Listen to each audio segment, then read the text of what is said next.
나누면 좋겠습니다. 네, 우리 다음 PPT 하면 PPT 하면 계속 틀어주시면 좋을 것 같습니다. 자, 93은 세례란 무엇입니까? 세례는 성례로서 성부와 성자와 성령의 이름으로 물을 가지고 씻는 것은 우리가 그리스도께서 첫 번째 된 것을, 우리가 은혜 언약의 유익들을 취하는 것을, 그리고 우리가 주님께 속한다는 서약을 상징하고 인치는 것입니다. 네, 신약의 두 가지 성례는 세례와 성찬입니다. 우리 다음 화면 또 함께 보시겠습니다. 네, 1번 성부와 성자와 성령의 이름으로. 첫째, 성부와 성자와 성령의 이름으로 세례를 받는다는 것은 성부와 성자와 성령이 우리의 구원을 위하여 이 근본적인 일을 행하셨기 때문에 그 사역에 근거하여 세례를 받는다라는 뜻입니다. 두 번째, 삼위일체 하나님의 이름으로 세례를 받음으로써 자신이 성부와 성자와 성령에 속한다라는 것을 수제자가 고백하면서 주변 사람에게도 알리는 것입니다. 즉, 성부와 성자와 성령의 이름으로 세례를 받는다라는 것은 그 이름에 근거하여서 세례를 받고 그 이름에 속한다라고 생각하시면 될 것 같습니다. 그런데 성경을 보다 보면 세례와 관련해 성부와 성자와 성령의 이름으로 세례를 한다라는 이 표현이 모두 다 나타나지 않는 경우가 있습니다.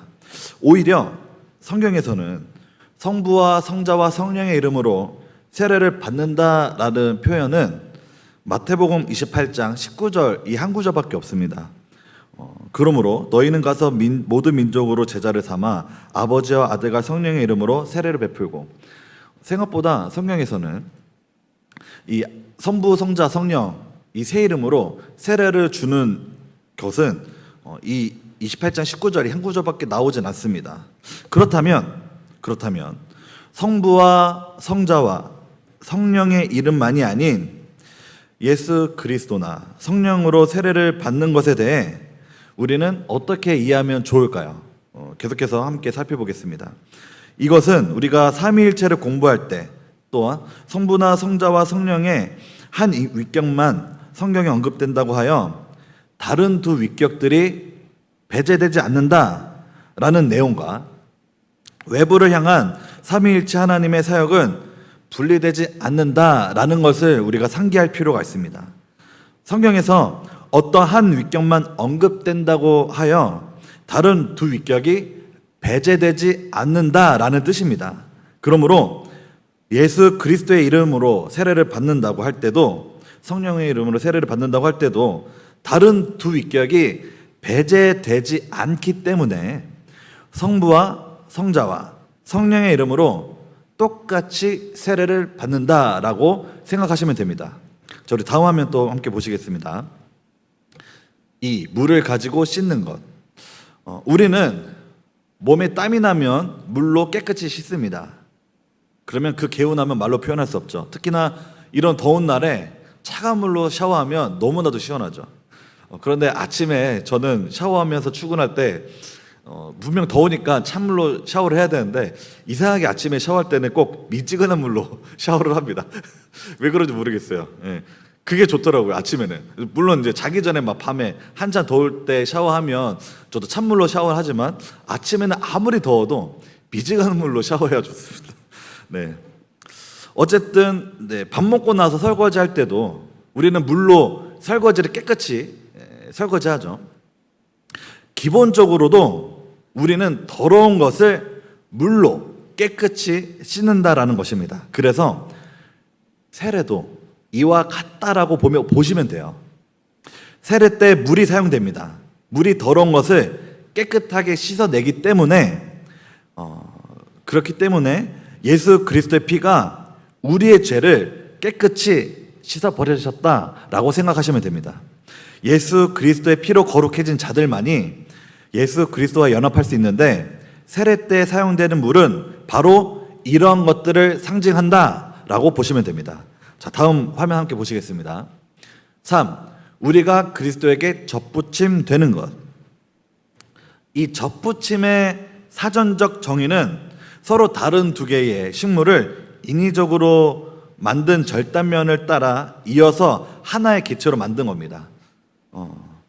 가수원에서 저는 이제 시골에서 자랐기 때문에 저희 어머니께서 가끔씩 가수원에 가서 가끔씩 일을 도와주실 때가 있었는데 접붙임을 하고 오셨다고 하더라고요. 보니까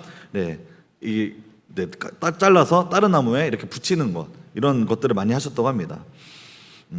이 경우 식물 하나는 뿌리를 그대로 두고요, 남겨두고 영양분을 공급할 수 있도록 합니다. 이걸 대목이라고 하죠.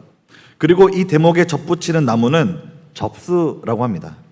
접수는 대목의 상태에 따라 수확량과 품질에 큰 영향을 받는다고 합니다.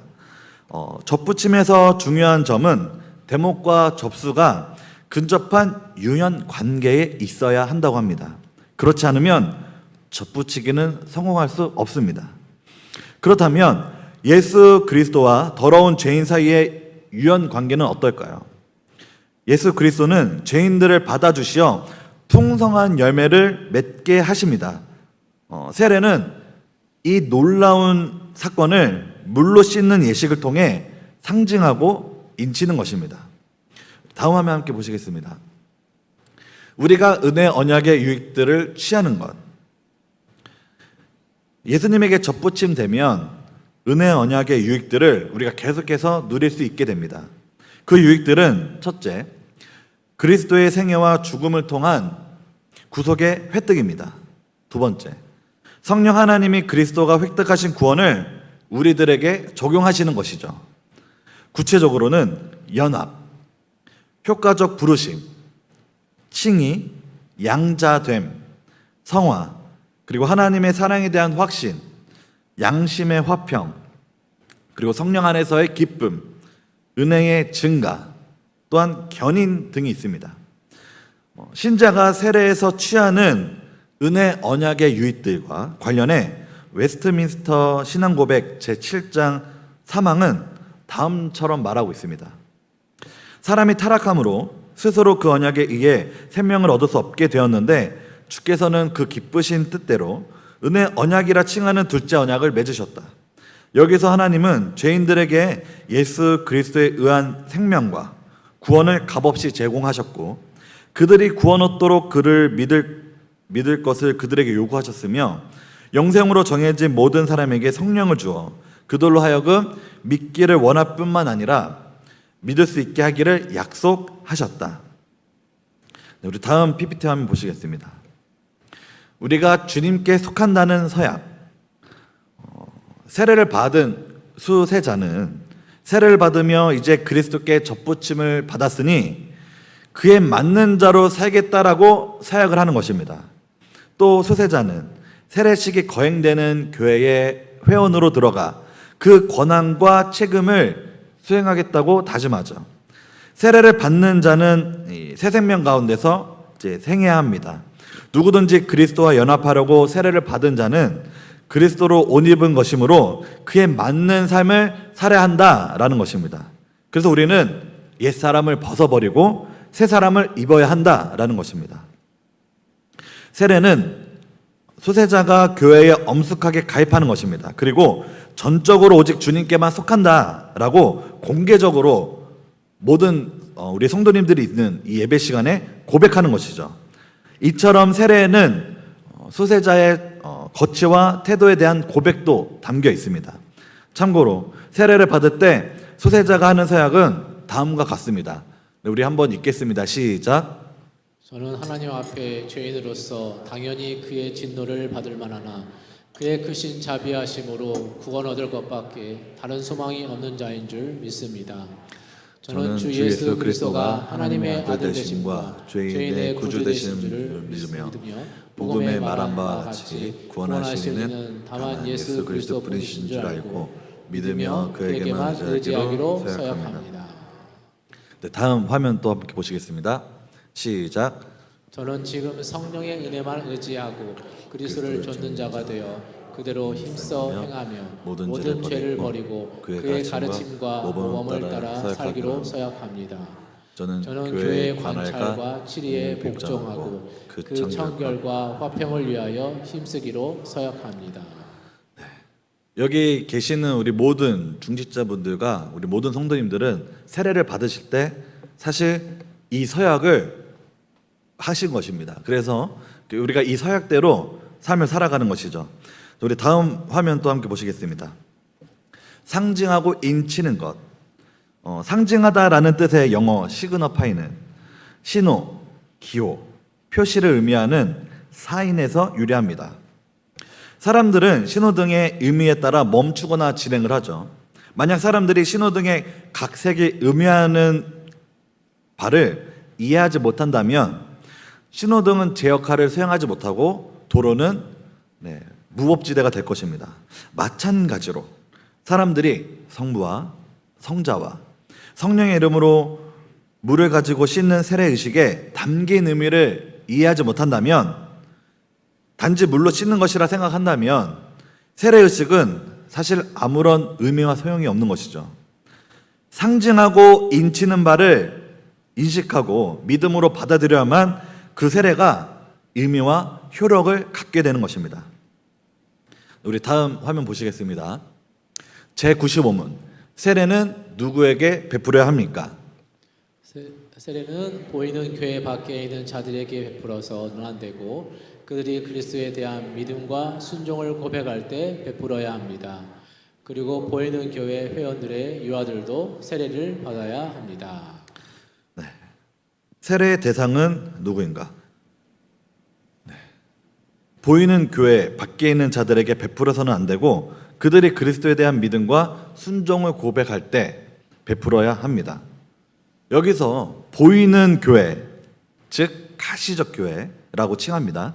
가시적 교회란 하나님의 눈이 아닌 사람들의 눈에 보이는 교회로서, 그러니까 이렇게 실제적인 건물이 있는 교회를 뜻하기도 합니다. 눈에 보이는 교회당에 모여서 신앙 고백을 하며 신앙생활을 하는 자들의 모임을 말합니다. 반대로 불가시적 교회란 사람들의 눈에 보이지 않는 교회로서 과거와 현재와 미래에 걸쳐 존재하는 참된 신자들을 말합니다. 대요리 문답 제64문은 불가시적 교회란 머리이신 그리스도 밑에 하나로 모였고 모여지고 있고 모여질 택자의 총수라고 정의를 하는데요. 사람은 10길 물속은 보아도 한 길 사람 속은 보지 못한다.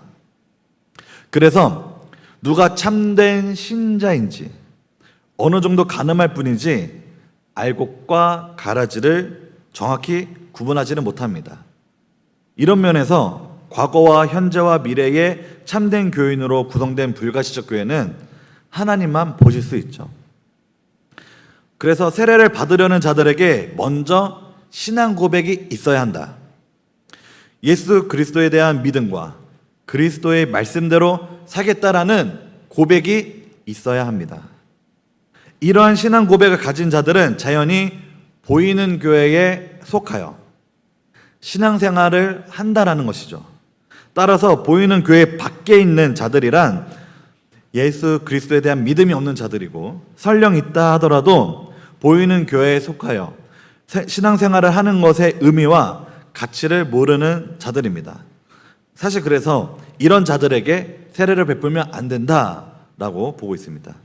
신실하게 이 교회에 속해서 이 교회라는 공동체에 속하여 신앙생활을 하고 분명한 신앙 고백을 할 때에만 세례를 베풀어야 한다.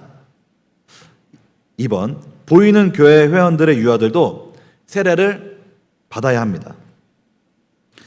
태어난 지 한두 해밖에 되지 않는 유아들은 사실 신앙 고백을 할 수 없죠.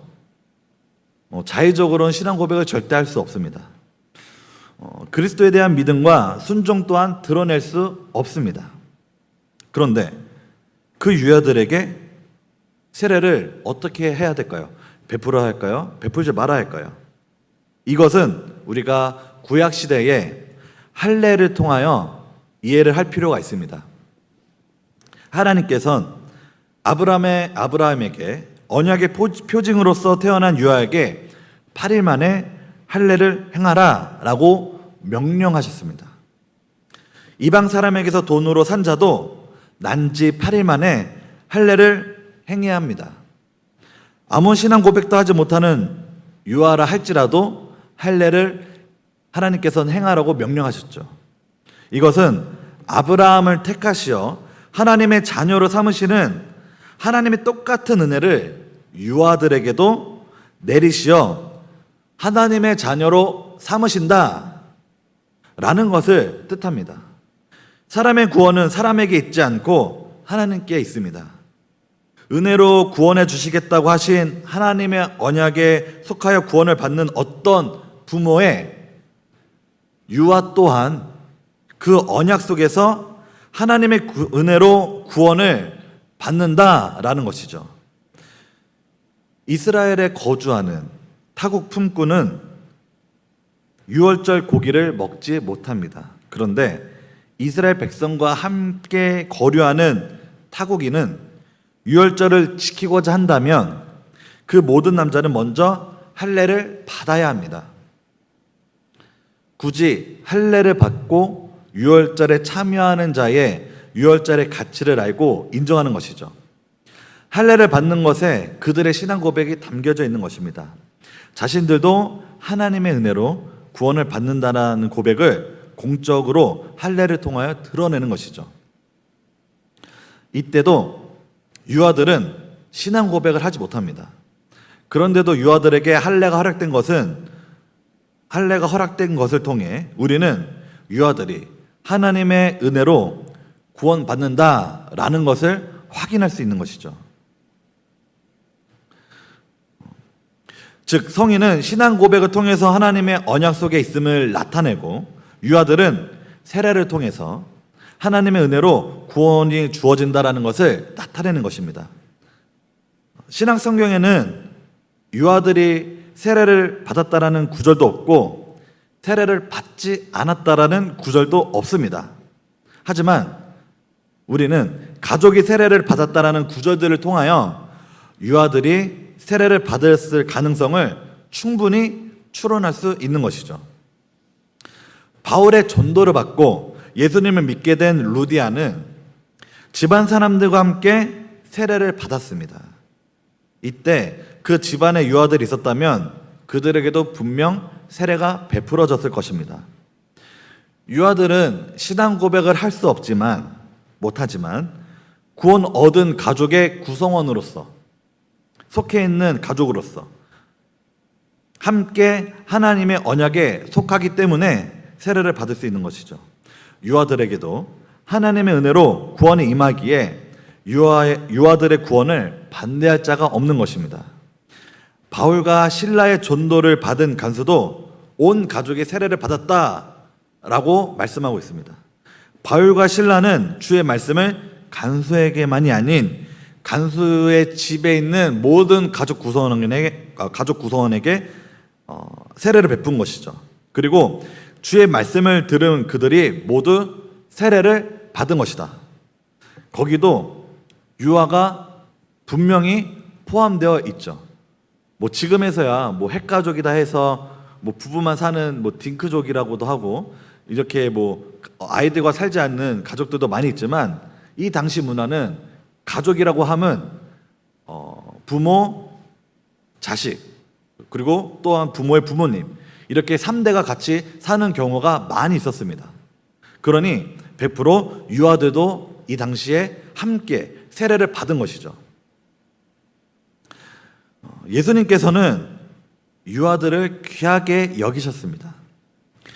제자들은 사람들이 예수님의 친절을 바라고 어린아이들을 예수님께 데리고 왔을 때 별로 달가워하지 않고 그들을 꾸짖었습니다. 하지만 예수님께서는 제자들에게 노하시면서 어린아이들이 오는 것을 용납하고 금하지 말라라고 말씀하셨죠. 더 나아가 하나님의 나라를 어린아이와 같이 받들지 않는 자는 그곳에 들어가지 못한다라고 말씀하시며 어린아이들을 안고 안수하시고 축복하셨습니다. 베드로는 사도행전 2장의 매우 중요한 설교에서 예수 그리스도의 이름으로 세례를 받고 죄사함을 받는 약속이 설교를 듣는 자들만이 아닌 자들에게도 주어졌다라고 말씀하고 있습니다. 부모가 하나님께 속할 때 아직 신앙 고백을 할 수 없는 자녀들이라 할지라도 그 부모와 함께 하나님의 언약 안에 속하기 때문에 죄사함을 받습니다. 다음 화면 함께 보시겠습니다. 네, 다음 화면 함께 보시겠습니다. 네. 하이벨데르크 요리문답 제73문. 네, 우리 조금 길지만 한번 읽도록 하겠습니다. 시작. 어른들처럼 유아들도 하나님의 언약과 하나님의 백성에 속하기 때문이고 죄의 구속과 믿음을 작동시키는 성령이 그리스도의 피를 통해 부모 못지않게 유아들에게도 약속되었기 때문입니다. 그들도 언약의 표지인 세례에 의하여 그리스도의 교회에 속해야 하고 불신자들의 자녀들과 구별되어야 하는데 이것이 구약에서는 할례로 이루어졌고 신약에서는 세례로 대치되었습니다. 오늘은 우리가 함께 세례에 대해서 배우는 시간을 가졌습니다. 대상은 누구인지, 누가 받는지, 또한 유아들은 어떻게 세례를 받는지 이렇게 함께 배우는 시간들을 가졌습니다. 우리는 그리스도에게 접붙임 되었고 성부, 성자, 성령의 이름으로 세례를 받음으로 하나님의 자녀가 되었고 그 이름에 속하는 자들이 되었습니다. 그렇다면 우리는 그 하나님의 자녀로서 그에 걸맞는 삶을 살아야 될 줄 믿습니다. 그리고 우리의 자식들 또한 그 믿음의 공동체 안의 구성원으로서 함께 구원을 받았다라는 것 또한 우리가 오늘 함께 배웠으니 그것에 잊지 않고 나아갔으면 좋겠습니다. 그래서 우리가 이것에 감사하며 이것을 누리며 신앙생활하는 우리 영화함께 성도님들 다 되시길 축복합니다. 네, 제가 기도하겠습니다.